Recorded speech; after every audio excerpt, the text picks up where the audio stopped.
आहे. कारण पोरं नाही तर युवकच नाही मार्गदर्शन करायला आम्ही सोडून आहे का कोणी? आहे का?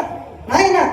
सर्व जाणकार मंडळी मला असं वाटते की पोरं ज्या अर्थी कीर्तनात येत नाही त्या अर्थी चुकी पोराची नाही मायबापाची आहे. त्याला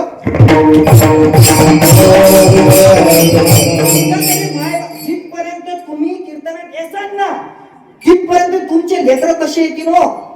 एके ठिकाणी अभंगामध्ये संतांनी वर्णन केलं, वडील जे जे करते त्या नाव धर्म ठेवते.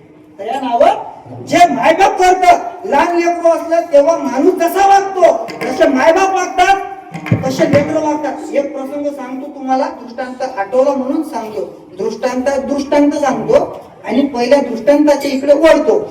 एक वेळेचा असा प्रसंग झाला. दृष्टांत जरी खालच्या दर्जाचा आहे, ऐका, दृष्टांत जरी खालच्या दर्जाचा आहे पण त्यातला सिद्धांत मोठा आहे हे लक्षात घ्या. त्याला एका बापानं एक जण नोकरीवर होता आणि नोकरीवर असताना तो घरी आला. त्याचा लहान मुलगा होता 3 वर्षाचा, 3-3.5 वर्षाचा मुलगा होता.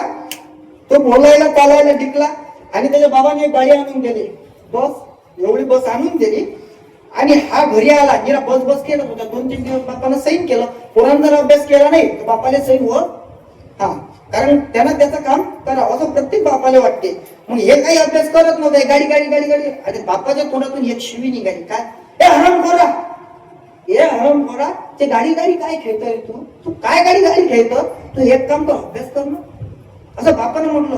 पोराच्या माइंड मध्ये ते शब्द ते शब्द यानं गाडी घेतली, यानं गाडी घेतली. गाडी अशी पुढे लुटली.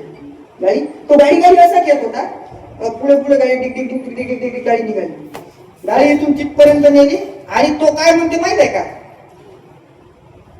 ज्या हरामखोरांना गाडीत बसायचं आहे, ऐका, ज्या हरामखोरांना गाडीत बसायचं आहे त्यांनी लवकर गाडीत बसा.